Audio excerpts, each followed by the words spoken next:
Sir, ಈಗ ಅಬಕಾರಿ ಇಲಾಖೆ ಚಿನ್ನದ ಮೊಟ್ಟೆ ಇಡುವಂಥ ಕೋಳಿ ಸರ್ಕಾರಕ್ಕೆ ಆದಾಯದ ಪ್ರಮುಖ ಒಂದು ಮೂಲ. ಬಟ್ ಸನ್ನದುದಾರರು ಏನಿದ್ದಾರೆ ಅಥವಾ ವೈನ್ಸ್ ಮಾಲೀಕರು, ಬ್ರೂವರಿಗಳು, ಡಿಸ್ಟಲರಿಗಳು ನಮ್ಮ ಕೆಲವೊಬ್ಬರು ಹೇಳ್ತಾ ಇದ್ರು ಸಾಹೇಬ್ರ ಹತ್ರ ಕೆಲವೊಂದಿಷ್ಟು ನಮ್ಮ ಮನವಿ ಇದೆ, ಬೇಡಿಕೆ ಇದೆ ಅಂಥೇಳಿ. ಈಗ ಲೈಸೆನ್ಸು CL2, CL7, CL9 ಪ್ರತಿ ಹಂತದಲ್ಲೂ ಕೂಡ ಸರ್ಕಾರ ನಿಗದಿ ಮಾಡಿರುವಂಥ ದರ ಬೇರೆ, ಅಲ್ಲಿ ಅಧಿಕಾರಿಗಳು ತೆಗೆದುಕೊಳ್ಳುವಂಥ ದರ ಬೇರೆ ಅನ್ನುವಂಥದ್ದಿದೆ. ಅದನ್ನೇ ಹೇಳಿದೆಲ್ಲ, CL7, CL4, 5 ಕೊಡ್ತಾ ಇಲ್ಲ, 15 ಇದೆ, ಆದರೆ 9, 2 ಕೊಡ್ತಾ ಇಲ್ಲ. ಅದನ್ನೇ 16 ಟೇಬಲ್ ತೆಗೆದು 7 ಟೇಬಲ್ ಮಾಡಿದ್ದು. ಬಟ್ ಇನ್ನೊಂದು ಪ್ರಭಾವಿಗಳಿಗೆ ಅಂದರೆ ಇಲ್ಲಿ ರಾಜಕೀಯ ಅಥವಾ ಪ್ರಭಾವ ಬಳಸಿ ಲೈಸೆನ್ಸ್ ತೆಗೆದುಕೊಳ್ಳಲಾಗ್ತಿದೆ ಅಂಥೇಳಿ. ಲೈಸೆನ್ಸ್ಗೇನಿಲ್ಲ, ನಮ್ದು ಕೆಲವು ರೂಲ್ ಇರ್ತವೆ, ಅದ್ರ ಮೇಲೆ ಇದ್ರೆ ರೂಲ್ 5 ಅಂತೇಳಿದೆ, ಅಷ್ಟಿದ್ರೆ ಕೊಟ್ಟು ಬಿಡ್ತೀವಿ ನಾವು. ನೋಡಿ, ನಾವು ಬೇರೆ ಸ್ಟೇಟ್ಗಳು ನೋಡಿದ್ರೆ, ನಾನು ನಿನ್ನೆ ಮಧ್ಯಪ್ರದೇಶ ಹೋಗಿದ್ದೆ, ಅವ್ರು 15,775 ಕೋಟಿನೂ ಇದೆ ಒಂದು ವರ್ಷದ ಆದಾಯ ಅಷ್ಟೇ ರಾಜಸ್ವ ಹಾಲಿ ಸರ್ಕಾರ. ನಮ್ಮಲ್ಲಿ 40,000 ಕೋಟಿ ಇದೆ. ಹೀಗೆ ನಾವು ಡೆವಲಪ್ಮೆಂಟ್ ಮಾಡಬೇಕೇ ವಿನ ನನ್ನ ಮೇಲೆ ಇಟ್ಟಂಥ ಒಂದೇನು ನಂಬಿಕೆ ಇಟ್ಟಿದ್ದಾರೆ ಮುಖ್ಯಮಂತ್ರಿಗಳು, ಅದನ್ನು ನಾನು ಸಗಟಾಗಿ ಚೆನ್ನಾಗಿ ಮಾಡ್ತಕ್ಕಂಥ ಕೆಲಸ ಮಾಡ್ತೇನೆ. ಸರ್, ಈಗ SM ಕೃಷ್ಣ ಅವರ ಅವಧಿಯಿಂದಲೂ ಕೂಡ ಮಾರ್ಜಿನ್ ಇದೆ ಸರ್ 10%. ಆದರೆ ಅದರಲ್ಲಿ ಬದಲಾವಣೆಗಳು ಆಗುತ್ತಾ ಹೇಗೆ ಅನ್ನೋದು ನಿರೀಕ್ಷೆ. ಬಹಳ ಜನ ಕೇಳ್ತಾ ಇದ್ದಾರೆ ನಮಗೆ ಹೆಚ್ಚಿನ ಮಾರ್ಜಿನ್ ಕೊಡಬೇಕು ಅಂತೇಳಿ. ಅದು ಮುಖ್ಯಮಂತ್ರಿಗಳ ವಿವೇಚನೆಗೆ ಬಿಟ್ಟದೆ, ಯಾಕಂದರೆ ಫೈನಾನ್ಸ್ ಅವ್ರು ನೋಡ್ತಾ ಇದ್ದಾರೆ. ನಾನು ಅವ್ರ ಜೊತೆ ಮಾತನಾಡ್ತೇನೆ ಆ ವಿಷಯದಲ್ಲಿ. ನಿಜ. ಇನ್ನೊಂದು, ಅಬಕಾರಿ ಇಲಾಖೆ ಅಧಿಕಾರಿಗಳು ಹೊಡೆದ್ರೆ ಹೊಡೆಸ್ಕೋಬೇಕು, ಬಡದ್ರೆ ಬಡಿಸ್ಕೋಬೇಕು, ನಾವು ಕಾಮಧೇನು ಇದ್ದಂಗೆ ನಾವು ಅಂತೇಳಿ, ಅಂದರೆ ಈ ಬಾರ್ ಓನರ್ಸ್ ಅವರೆಲ್ಲ ಹೇಳ್ತಾ ಇದ್ರು. ಬಟ್ ಎಲ್ಲ ಒಂದು ಕಡೆ ಅಧಿಕಾರಿಗಳಿಂದ ಕಿರುಕುಳ ಆಗ್ತಿದೆ ಅಂತ ಹೇಳಿ ಸರ್. ಅದೇ ಅಧಿಕಾರಿಗಳಿಗೆ ಕಿರುಕುಳ ತಪ್ಪಿಸೋಕ್ಕೆ ನಾನು ರಿನ್ಯೂವಲ್ 5 ವರ್ಷಕ್ಕೆ ಮಾಡಿದ್ದು. ಟ್ರಾನ್ಸ್ಫರ್ದಾಗ ರೊಕ್ಕ ಕೊಟ್ಟು ಬಂದಿವತ್ತು ಹೇಳಿ ಅಪಪ್ರಚಾರ ಮಾಡಿ ಅವರು ಅಂಗಡಿಯವ್ರ ಕಡೆ ದುಡ್ಡು ಕೇಳ್ತಾರೆ ಅಂತೇಳಿ ಅಲ್ಲಿ ನಾನು ಕೌನ್ಸಿಲಿಂಗ್ ತಂದದ್ದು. ಈ ಸ್ಟೇಜ್ಗಳೇನಿದ್ದು 16 ಟೇಬಲ್ಗೆ ಹೋಗೋದು 7 ಟೇಬಲ್ಗೆ ತಂದದ್ದು. This are the development. ಏನಿದು ಕರಪ್ಷನ್ ಕಂಟ್ರೋಲ್ ಮಾಡಬೇಕು, ರಿಟೇಲರಿಗೆ ತೊಂದರೆ ಆಗಬಾರ್ದು, ಅದನ್ನು ಗಮನದಾಗಿಟ್ಕೊಂಡು ನಾನು ಮಾಡಿದ್ದೀನಿ. ಸರ್, ಈಗ ಒಂದು ಎಕ್ಸಾಂಪಲ್ ಕೊಡೋದಾದರೆ, ಈಗ ಒಂದು ಬಾಟಲ್ ಬೆಲೆ ಒಂದು ಸುಮಾರು 97 ರೂಪಾಯಿ ಅಂತ ಅನ್ಕೊಳ್ಳೋಣ. 97, ಅದು 100 ರೂಪಾಯಿ, ಅಂದರೆ ಸರ್ಕಾರದ್ದು 97 ರೂಪಾಯಿ ಬೆಲೆ, ಅದು 100 ರೂಪಾಯಿ ಮಾರಾಟ ಆಗ್ತಾ ಇದೆ.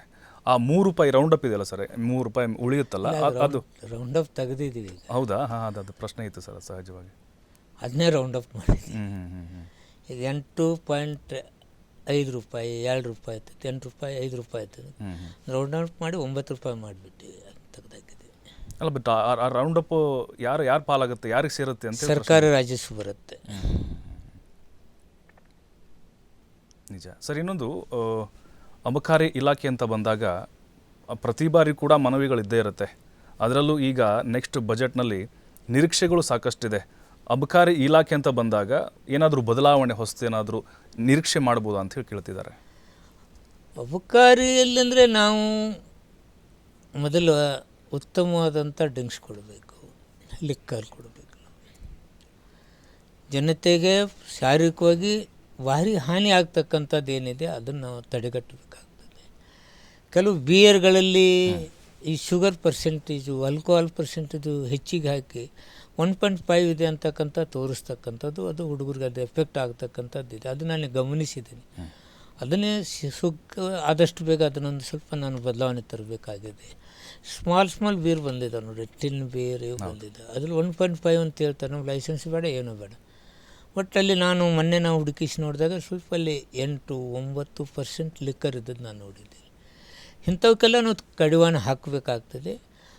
ಹ್ಯೂಮನ್ ಕನ್ಸ್ಯೂಮ್ಷನ್ಗೆ ಏನಿದೆ ಅದು ಯೋಗ್ಯ ಇರಲಿ ಅಂತಕ್ಕಂಥದ್ದು ಏನು ಸಾಧ್ಯತೆ ಅಷ್ಟರ ಮಟ್ಟಿಗೆ. ಯಾಕಂದರೆ ಇದು ಮದ್ಯಪಾನ ಶಾರೀರಿಕ ಹಾನಿನೇ ಹೌದು, ಆದರೆ ಇನ್ನೂ ಅತಿರೇಕವಾಗಿ ಹೋಗ್ತಕ್ಕಂಥದ್ದು ಆಗಬಾರ್ದು.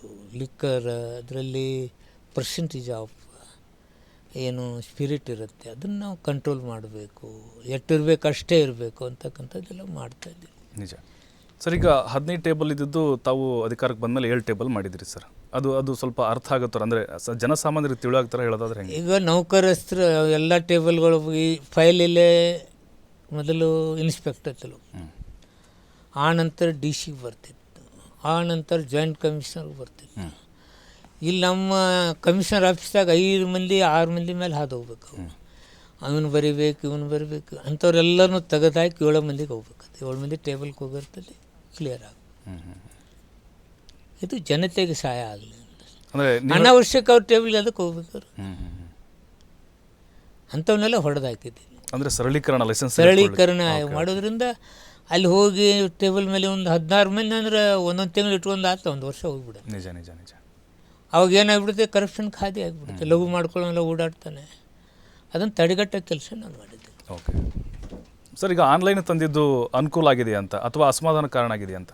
ಆನ್ಲೈನ್ ತಂದದ್ದು ಅನುಕೂಲ ಆಗಿದೆ. ಅದಿನ್ನೂ ಜನತೆಗೆ ಲೈಸೆನ್ಸ್ ತೊಗೊಳ್ಳೋರಿಗೆ ನಾವು ಇನ್ನೂ ಪ್ರಚಾರ ಮಾಡಬೇಕಾಗಿದೆ. ನಮ್ಮಲ್ಲಿ ಪ್ರಚಾರಕ್ಕೆ ಹಣ ಇಲ್ಲ, ನಾವು ಪ್ರಚಾರಕ್ಕೆ ಹಣ ತೊಗೊಂಡಿಲ್ಲ. ಪ್ರಚಾರ ಮಾಡೋದ್ರ ಮೂಲಕ ನಮ್ಮ ತಂದಂಥ ಕಾನೂನುಗಳು ಜನತೆಗೆ ಯಾವ ರೀತಿ ಸಹಾಯ ಆಗ್ತಾವೆ ಅನ್ನೋದು ನಾವು ತಿಳಿಸ್ಬೇಕು. ಅದನ್ನು ಪ್ರಚಾರದ ನಮ್ಮದು ಕಡಿಮೆ ಇದೆ, ಅದನ್ನು ನಾನು ಮಾಡ್ತಿದ್ದೆ.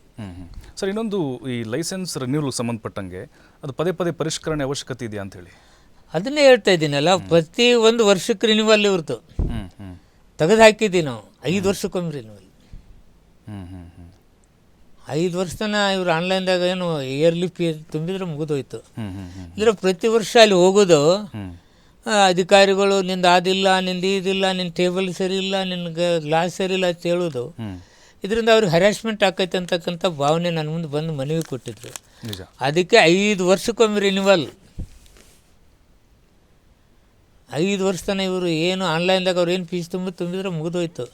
ಅಧಿಕಾರಿಗಳ ಯಾರ ಹತ್ರ ಹೋಗಬೇಕಾದ ಅವಶ್ಯಕತೆ ಇಲ್ಲ. ನಿಜ ಸರ್. NDPS ಆ್ಯಕ್ಟ್ ಅಡಿ ಈ ಡ್ರಗ್ ಕಂಟ್ರೋಲನ್ನು ಹೇಗೆ ತಮ್ಮ ಇಲಾಖೆ ಕಂಟ್ರೋಲ್ ಮಾಡಿದೆ ಅನ್ನೋದು? ಇದು NDPSನ ನಮ್ಮ ಪೊಲೀಸ್ ಡಿಪಾರ್ಟ್ಮೆಂಟ್ದವ್ರು ಮಾಡ್ತಾರೆ, ನಾವು ಮಾಡ್ತೀವಿ. ಡ್ರಗ್ಸ್ ಮತ್ತೊಂದು ಮಗದೊಂದು ಎಲ್ಲೆಲ್ಲಿ ಸಿಗ್ತಾ ಇದೆ ಅಲ್ಲಿ ಅಟ್ಯಾಕ್ ಮಾಡ್ತಕ್ಕಂಥದ್ದು ಕೆಲಸನ ಮಾಡ್ತೀವಿ. ಗಾಂಜಾ ಬೆಳೀತಕ್ಕಂಥವ್ರು ಭಾಳ ಜನರಿಗೆ ಹಿಡಿದು ಹಾಕಿದ್ದೀವಿ. ಈ ಡ್ರಗ್ನಲ್ಲಿನೂ ನಾವು ತುಂಬ ಜನ ನಮ್ಮ ಡಿಪಾರ್ಟ್ಮೆಂಟ್ದವ್ರು ಕೆಲಸ ಮಾಡಿದ್ದಾರೆ. ಪೊಲೀಸರು ಮಾಡ್ತಾರೆ, ನಾವು ಮಾಡ್ತೇವೆ. ನಿಜ ಸರ್. ಇನ್ನೊಂದು ಉತ್ತರ ಕರ್ನಾಟಕ ಭಾಗದಲ್ಲಿ ಅದರಲ್ಲೂ ಕೆಲವು ತಾಂಡಗಳಲ್ಲಿ, ಹಳ್ಳಿಗಳಲ್ಲಿ ಅಕ್ರಮ ಮದ್ಯ ಮಾರಾಟ ಹಾವಳಿ ಜಾಸ್ತಿ ಆಗಿದೆ. ಕಳ್ಬಟ್ಟಿ ಸರಾಯಿ ತುಂಬ ಕಡಿಮೆ ಆಗಿದೆ. 0.1% ಇರ್ಬೋದು ಅಷ್ಟೇ. ಕಳ್ಬಟ್ಟಿ ಸರಾಯಿ ತುಂಬ ಕಡಿಮೆ ಆಗಿದೆ. ಅದೆಲ್ಲೋ ಅಂತಲೇ ತಾವೇ ಸ್ವಂತ ಮಾಡ್ಕೊಂಡು ಕುಡಿತಕ್ಕಂಥದ್ದು ಆಗ್ತಾಯಿದೆ. ಕಳ್ಬಟ್ಟಿ ಸರಾಯಿ 1% ಇರಲಿಕ್ಕಿಲ್ಲ, ಹಂಗೆ ಕಡಿಮೆ.